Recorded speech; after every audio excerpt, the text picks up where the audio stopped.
bride to be.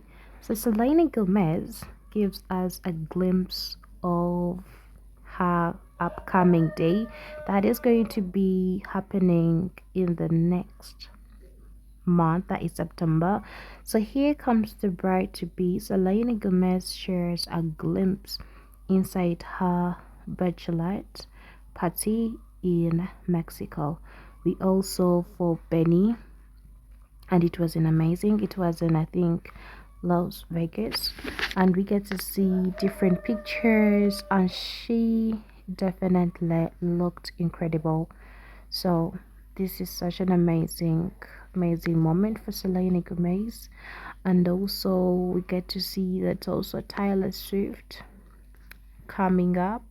So bright to be, and everybody is definitely excited. So love you guys, and let's congratulate Selena Gomez for the upcoming wedding.